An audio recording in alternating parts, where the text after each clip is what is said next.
오늘 말씀은 사도행전 15장 1절에서 11절입니다.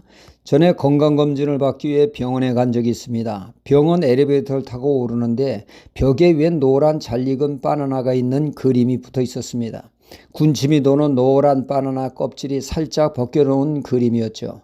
아니 웬 병원에 바나나 선전인가 자세히 써있는 글귀를 보니 방학 때를 맞이하여 청소년을 둔 부모들이 아들들 포경 수술하라는 광고였던 것이죠. 그 글귀를 보고야 왜 병원에 바나나 껍질이 벗겨진 그림이 있는가를 알게 되었습니다.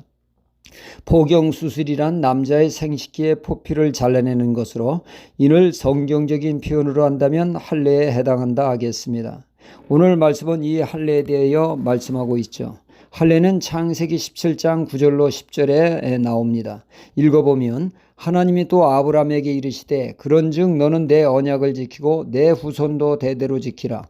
너희 중 남자는 다 할례를 받으라. 이것이 나와 너희와 너희 후손 사이에 지킬 내 언약이니라 말씀하고 있습니다. 하나님의 백성의 증표로 할례를 받으라는 것입니다. 그래서 조상대대로 이스라엘은 난지 8일 만에 할례를 시행했습니다. 예수님도 어린 시절에 받지 않으셨습니까? 그런데 이 할례가 문제가 된 것입니다.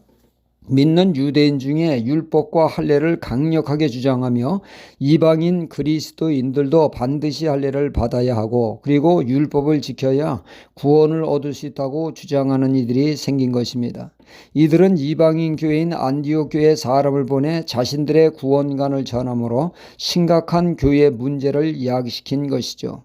이로 인해 이방인 안디옥 교회 지도자 바나바와 바울은 이 문제를 가지고 예루살렘 교회에 방문하여 논의하는 말씀입니다. 그들의 주장은 심각한 문제를 야기시키는 중차대한 문제였습니다. 그들의 말대로 할례를 받아야 율법을 지켜야 구원을 얻는다고 하면 이는 예수님의 십자가의 복음이 완전치 못하여 무엇을 추가해야 하는 듯한 인상을 지을 수가 없습니다. 율법을 지킴으로 구원은 자칫 행위 구원을 치닫게 하는 잘못을 범하게 되는 것이죠. 이에 베드로 사도는 말합니다. 구원은 할례 받는다고 얻어지는 것 아니요 복음은 이는 정면 부인하는 것으로 하나님의 구원 역사를 만난 하나님을 시험하는 큰 죄라고 지적을 했습니다. 구원은 할례 받음으로 얻어지는 것이 아니라 오직 은혜로 오직 믿음으로 구원을 얻는다고 말이죠. 그러므로 할례는 하나님의 백성이라고 하는 외적 표식일 뿐입니다.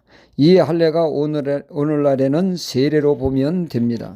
예수를 믿어 하나님의 백성이 되었다고 베푸는 바로 세례가 아니겠습니까? 예수 믿으면 구원의 표로 세례를 베풀게 되집니다. 그렇다고 세례 받으면 다 구원받는다는 것은 아니죠. 외적인 표식일 뿐입니다.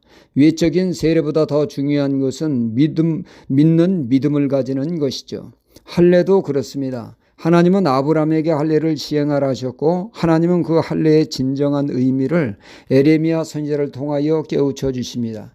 에레미야 4장 4절에 유다인과 예루살렘 거민들아 너희는 스스로 할례를 행하여 너희 마음 가죽을 베고 나 여호와께 속하라. 그러지 아니하면 너희의 행악을 인하여 나의 분노가 불같이 발하여 사르리니 그것을 끌 자가 없으리라 말씀하십니다. 그러니까 하나님은 외적인 할례보다 마음의 할례를 강조하고 있죠. 에레미야 4장 3절에 나 여호와가 유다와 예루살렘 사람에게 이같이 이르노라. 너희 묵은 땅을 갈고 가시덤불 속에 파종하지 말라 말씀하고 있습니다. 농사를 지을 때 묵은 땅을 쟁기로 갈아엎고 로토리로 땅을 고르고 씨를 심게 되어집니다. 그런데 이스라엘 백성들은 묵은 땅은 갈았는데 밭에 있는 가시덤불을 제거하지 않고 그냥 씨를 뿌린다는 것이죠. 이런 바보 같은 농사꾼이 어디 있습니까? 그런데 이스라엘이 그 짓을 한다는 것입니다. 가시덤불을 제거하지 않고 심으면 가시덤불 등살에 씨는 제대로 발화하지 못하며 정상적으로 자랄 수 없게 되어집니다. 반드시 농사는 망치게 되어집니다. 저희 아버님께서 소를 키우실 때 옥수수를 심었습니다. 옥수수를 심고 반드시 잡초를 죽이는 제초제를 살포해야 되는데 제가 그러지 않아도 된다고 했습니다. 제 생각에 옥수수 키가 2m가 넘는데 잡초가 옥수수를 이기겠느냐고 말이죠. 막상 그렇게 하여 잡초를 놔두었더니 옥수수 모종이 잡초에 파묻혀 이건 옥수수밭이 아니라 잡초밭이 되었습니다.